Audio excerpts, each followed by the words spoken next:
Nunca pidió compasión, nunca explicó su dolor. Y cuando el mundo quiso un ídolo perfecto, Sandro les dio algo mucho más peligroso, uno real. Lo llamaban el gitano. Le lanzaban rosas. Lo subieron a los altares, pero nadie conocía al hombre que tosía sangre entre canciones. Nadie veía el silencio que lo esperaba cuando se apagaban los focos. Llenaba estadios y se vaciaba por dentro. Su voz no fue un milagro, fue una herida, abierta cada noche, para un público que no dejaba de exigir. Cantó con los pulmones llenos de humo. Besó los micrófonos como si fueran altares, y mucho antes de que su corazón se detuviera, su alma ya estaba cansada de sostenerlo todo. Esto no es una celebración, es un ajuste de cuentas, porque detrás del traje, detrás de las caderas, detrás del nombre que gritaban, había un hombre sin aire, y aún así, cantaba. Se llamaba Roberto, y cuando el escenario intentó borrarlo, él se quedó en la sombra y siguió cantando. Suscríbete, no por nostalgia, no por fama, sino porque el silencio que dejó todavía retumba, y su voz aún merece ser escuchada bien. Antes de que el mito tuviera nombre, había un chico callado caminando entre humo y cemento. Lo llamaban Roberto. No tenía escenario, tenía esquina, no tenía fans, tenía cuentas. No pedía atención, pedía espacio. Nació en 1945, en el Hospital Sarda de Buenos Aires. Hijo único, su padre, Vicente Sánchez. Manos duras, nada de ilusiones. Su madre, Irma Ocampo. Silencio, temple y aguante. La sangre que corría por él no era común. Su abuelo era gitano, un nómada húngaro. Un hombre que cruzó fronteras y cambió de nombre. De Vaina a Sánchez. De Europa al borde de Argentina. Ese fuego que una vez se escondió en Carromatos, ahora palpitaba en el pecho de su nieto. Roberto creció en Valentín Alsina, sin brillo, sin fama, solo fábricas, veredas, ruido de calle y el peso de sueños demasiado grandes para un chico solo. No era rico, no era elegido, pero había algo distinto en su forma de moverse, como si siempre estuviera escuchando algo que nadie más alcanzaba a oír. Cargaba damajuanas con su padre, hacía mandados para el carnicero, ayudaba en talleres, conocía el olor del esfuerzo mucho antes de conocer un micrófono. La música no era una carrera, era lo único que no le mentía. Cuando en el barrio hablaban de futuro, el suyo se quedaba callado. Pero dentro de su pecho, algo ya se estaba afinando.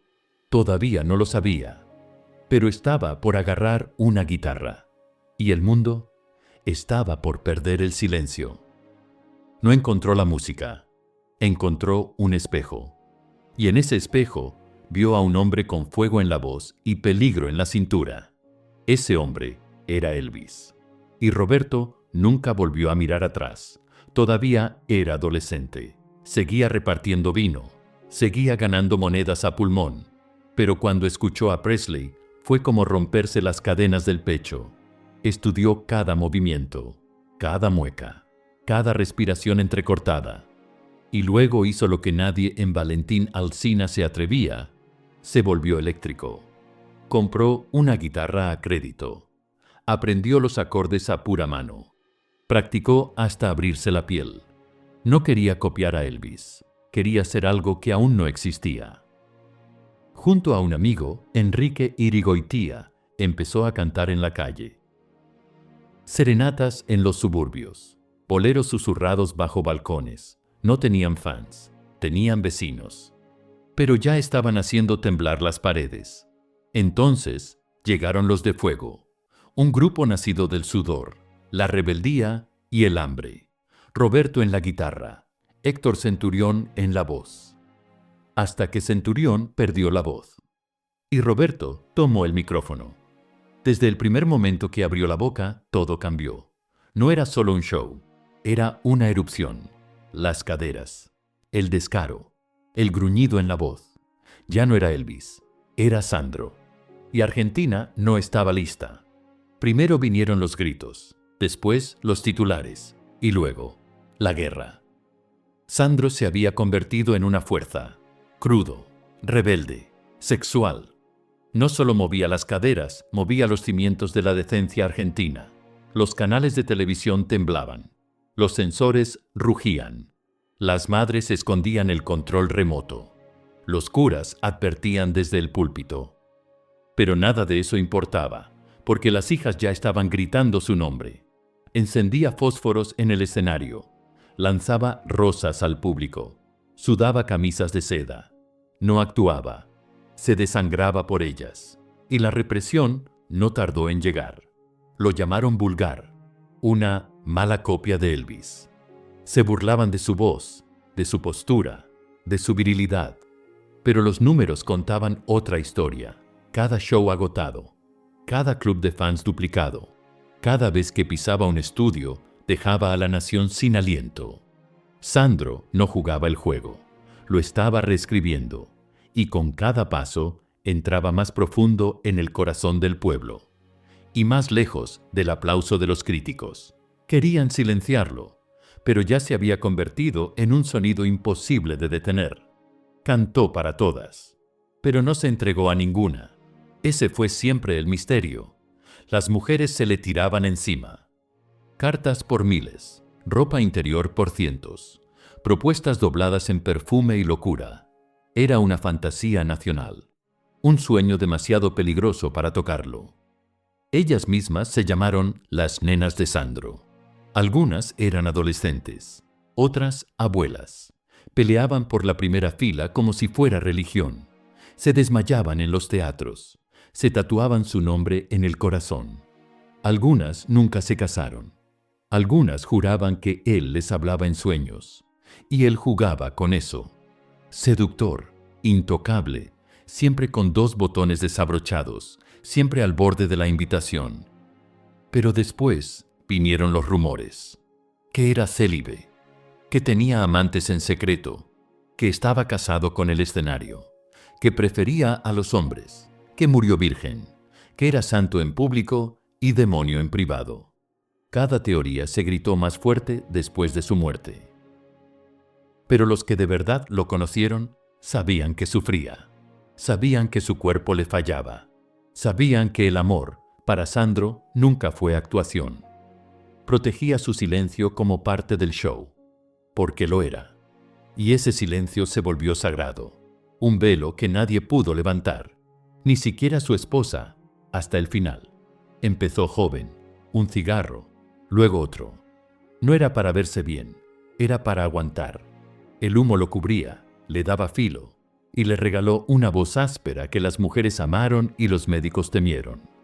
3 paquetes al día, ensayos, camarines, giras.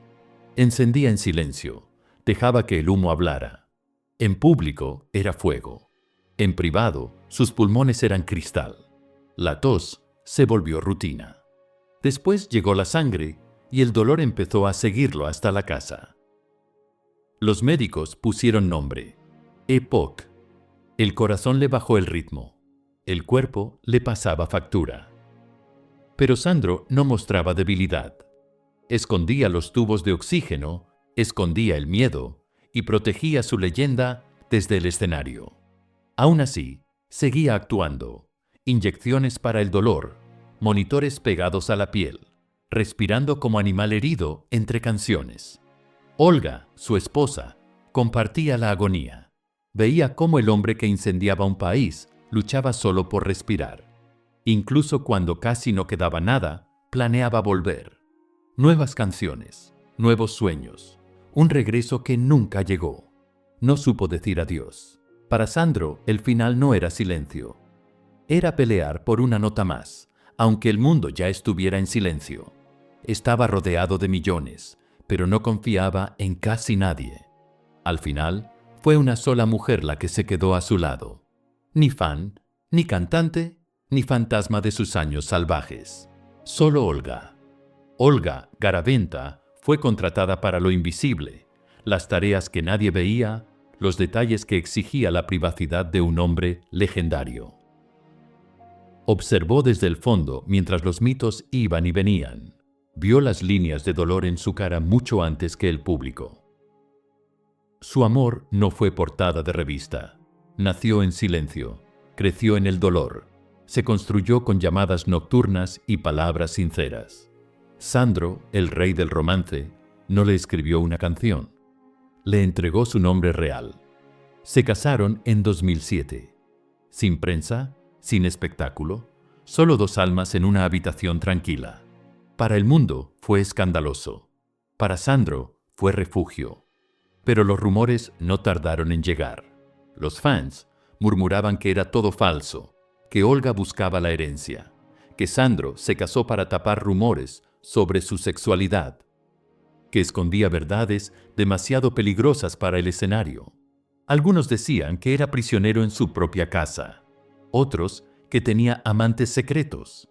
Mientras más callaba Olga, más fuerte gritaban los chismes. Ella se volvió su escudo, en la enfermedad, en las operaciones fallidas, en las noches de ahogo, en los días en que el mundo enviaba flores y la casa solo sonaba a máquinas. Nunca se defendió en los medios, nunca explicó el matrimonio. Cuidó el último deseo de Sandro, que sobreviviera el hombre, no el mito. Tras su muerte, los rumores crecieron aún más. Preguntas sobre la herencia, acusaciones por el testamento, especulaciones sobre lo que pasaba tras esas puertas cerradas. Pero la verdad nunca cambió. Sandro la eligió a ella, no por la multitud, no por las portadas, sino por el silencio, la lealtad, lo único que aún no había regalado. El amor, para Sandro, no fue otro show.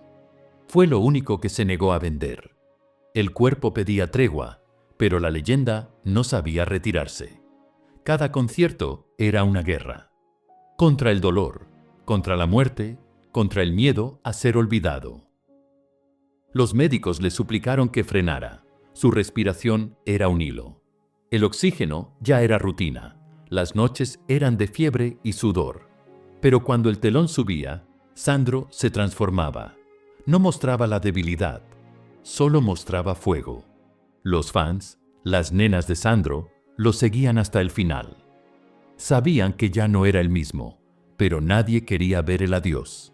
Sobre el escenario, su voz temblaba. A veces le faltaba el aire, pero nunca le faltó coraje. Seguía cantando con el alma, aunque el cuerpo se quebraba. En los camerinos el silencio era otro. Ahí estaban Olga, las inyecciones, los tanques de oxígeno, los ojos que sabían la verdad. El público veía la leyenda. Ella veía al hombre. En la última gira, cada nota era una despedida disfrazada de promesa. Cada aplauso, un eco de un tiempo que se iba. Cuando la enfermedad ganó, Sandro se recluyó en su casa, rodeado de rosas marchitas y recuerdos. Su vida se volvió hospital, pero nunca dejó de soñar con volver a cantar. Nunca supo decir adiós. Solo supo entregarse una y otra vez, hasta que ya no quedó nada salvo memoria. La noticia cayó como plomo. El país se detuvo. Miles salieron a las calles, miles más lloraron en silencio. El hombre que encendía teatros ahora yacía en una cama, roto pero invicto. El mito se convertía en ausencia y la ausencia en eco.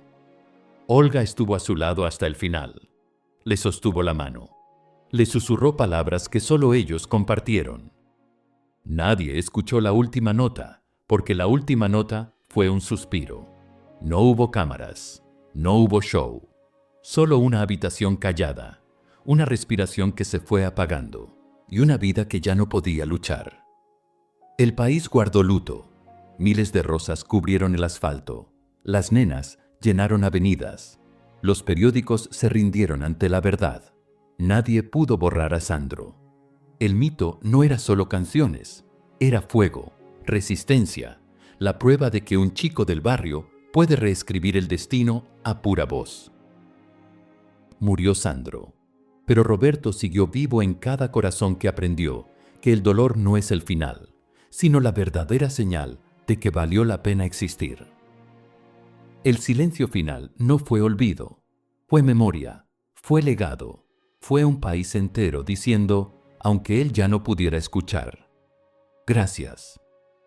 El país amaneció diferente. La televisión repitió su nombre. Las radios giraron sus baladas una y otra vez. Pero en la casa donde todo terminó, solo quedó el eco de un hombre que nunca se rindió. Los homenajes no se hicieron esperar. Políticos, músicos, gente común. Todos quisieron apropiarse de un pedazo del mito. Pero solo Olga sabía lo que realmente quedó atrás. Ropa con olor a hospital, rosas marchitas en los floreros y un silencio que pesaba más que cualquier disco de oro. La prensa llenó páginas con teorías. Algunos inventaron herederos, otros intentaron escribir el final de una leyenda que nunca les perteneció. Pero la verdad era más sencilla. El hombre detrás del mito se fue con sus secretos. Dejó preguntas sin responder, amores que nunca nombró y dolores que solo el tiempo entiende.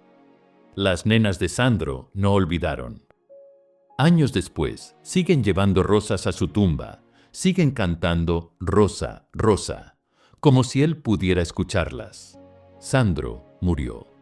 Pero Roberto vive cada vez que alguien busca en la música un refugio para el dolor. Y así, en el cruce entre la fama y la carne, en el lugar donde los mitos se derrumban y los hombres siguen siendo hombres, Sandro encontró su eternidad. Afuera, la vida siguió, pero para miles, algo faltaba. La ausencia de Sandro se sintió en cada programa de radio, en cada conversación de barrio, en cada nota que ya no sonaba igual. Olga guardó silencio. No vendió secretos. No convirtió el dolor en espectáculo. Visitó su tumba en silencio. Regó las rosas que él mismo había plantado y dejó que el tiempo hiciera el resto. Las nenas siguieron llegando, dejando cartas, flores y pequeños recuerdos, como si aún esperaran que la puerta se abriera y el gitano volviera a cantar. La leyenda no se deshizo en polémicas, se hizo más fuerte en los susurros, en los homenajes discretos, en los recuerdos que solo comparten quienes de verdad amaron al hombre y no solo al ídolo. El país aprendió a convivir con el vacío. La memoria de Sandro se volvió himno, pero también advertencia. La gloria tiene precio, la pasión, cicatrices. Y así, cada aniversario, cuando la voz del gitano suena desde una vieja radio o en la garganta de alguien que lo amó, el mito vuelve a vivir. No por magia, sino porque hay vidas que nunca terminan. Nadie sale ileso de arder tanto tiempo. El escenario da luz, pero también sombra. Sandro lo pagó con cada pulmón, cada silencio que pesó más que un grito. La fama le costó amigos. La salud se desmoronó a la vista de todos. Su corazón, que una vez latía al ritmo de multitudes, terminó dependiendo de máquinas y esperanzas. Pero nunca pidió compasión, nunca se justificó. Dijo que la música lo salvó del peor destino, pero también reconoció en los últimos años que el precio había sido brutal. Cada rosa arrojada al escenario era también una herida invisible. Cada aplauso era, en el fondo, un eco del sacrificio. La soledad del ídolo no se mide en metros cuadrados, sino en el peso de no poder volver atrás. Sandro entendió que darlo todo significa, a veces, no quedarse con nada para uno mismo, y aún así, nunca se arrepintió. Prefirió quemarse a enfriarse en el olvido. El cuerpo se fue, pero la memoria nunca cedió. El eco de su voz todavía ronda las calles, su imagen vive en cada mural, y su nombre sigue pesando más que cualquier título. Años después, los homenajes no paran. Documentales, canciones tributo, libros, murales en los barrios y miles de fanáticos que no permiten que la historia se enfríe. Los jóvenes lo descubren por primera vez. Los viejos cuentan anécdotas de conciertos y de sueños. Cada 4 de enero, Argentina entera recuerda el día en que se hizo el gran silencio. Pero Sandro nunca se fue del todo. Su música sigue encendiendo romances y soledades. Sus frases sobreviven en labios ajenos. Su fuego no puede ser enterrado. Olga visita su tumba. Las nenas siguen llevando rosas. Y el país, año tras año, renueva la promesa, no dejarlo morir. Porque hay memorias que no se apagan, hay fuegos que no entienden de tumbas, y hay leyendas que solo la verdad puede sostener. La memoria de Sandro no es un museo, es una llama viva en el corazón de quienes alguna vez cantaron, lloraron y amaron con su voz. Sandro no pidió ser mito, no quiso estatuas, ni plazas con su nombre, ni homenajes que endulzaran su dolor. Lo único que exigió fue respeto, a su arte, a su vida, a la verdad detrás del espectáculo. Hoy, su legado no es solo música, es una forma de resistir. Es la prueba de que el dolor puede volverse belleza, de que el amor puede desafiar al silencio, y de que la memoria es más fuerte que la muerte. Cada rosa sobre su tumba es un acto de rebelión contra el olvido. Cada nena que vuelve a cantarle es un pacto de eternidad. Porque Sandro enseñó que no hay leyenda sin cicatrices, ni gloria sin precio. Nos dejó la herida abierta, la pregunta sin responder, y la certeza de que ser auténtico es más difícil que ser famoso. Así se escribe un legado, no en mármol, sino en la piel y la voz de los que nunca aprendieron a olvidar. Suscríbete, porque las leyendas no se apagan. Y Sandro, en algún rincón de la memoria, sigue encendiendo el fuego.